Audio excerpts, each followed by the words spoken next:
We'll see if there's any real daylight at the end of the day between her and the president. But I think she just sent out a warning shot. It's not about the Murkowski for me. It's about the Duffys for me. There are so many more of you and people with your mindset, which is we have to protect this president. What's being done to him is unfair. And that is the chapter of this history we're going to write. You don't think you'll see that in the Senate, Duffy? So first off, I would agree with you, Chris, if the House had actually had a fair process themselves. I mean, they did hearings in secret. Donald Trump wasn't present, wasn't able to cross-examine witnesses, wasn't able to call his own witnesses. It was a political show and a political sham. So now to come to the Senate and say we want something other than politics, I think is rich. I would agree that if the House had been fair in the way they had done this and not been political, I would join you and Charlie and say I think the Senate should do the same thing. And that's the danger when you just play politics.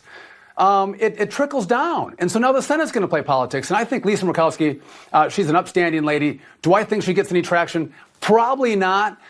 She was back home, in Alaska when she made those comments. Who knows what her perspective is going to be when she gets back to D.C. and in the Senate with her fellow Republican colleagues. Now, Charlie, I've had this debate with Sean before. I believe he's arguing the two wrongs make a right model of this. I don't agree with his assessment of the House process. I believe it was exactly what we've seen in the past, except that the House wound up doing the investigating this time. It wasn't in something that wasn't really secretive, like Ken Starr, who spent 4 years looking at this kind of stuff. But the point remains the same, Charlie, is that they can say they want it to be fair.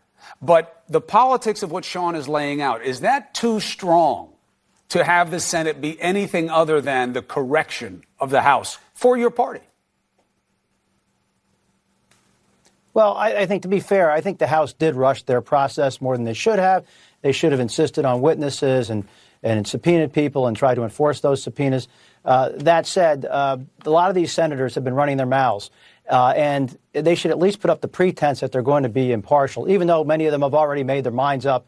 But I think many of them are quite clear where they're going to come down on this whole situation. So I do think people expect the Senate at times, to be a calmer, more deliberative body than the House. Hey, Sean and I served in the House. We know what it's like. It can be very partisan, very raucous. The Senate is there often to calm things down. And I think many Americans are expecting the Senate to act like adults and try to run what appears to be a fair trial, even if people have already made their minds up. Sean, what is the fear? And I don't say this cynically. Fear is powerful in politics. My suggestion is that this president scares people in your party. Not like I'm going to hurt you, nothing thuggish. I will beat you if you go against me. I will come where you live, and I will run someone against you. I will come to where you are, toe for toe, and you will lose like Stanford did. Is that the pull for people? No. So I think you're absolutely wrong, Chris. I think people don't, gravitate towards Donald Trump because they fear him. They gravitate towards him because they love him. They love the policies that he's fighting for. We're a party of lifers. We believe in life, not late-term partial birth abortions. We believe in secure borders.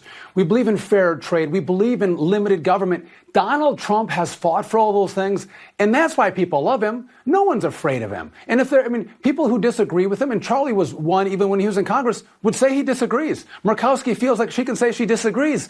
The difference, though, is people love him, and they love the results of the policy. So I don't think it's fear at all, Chris.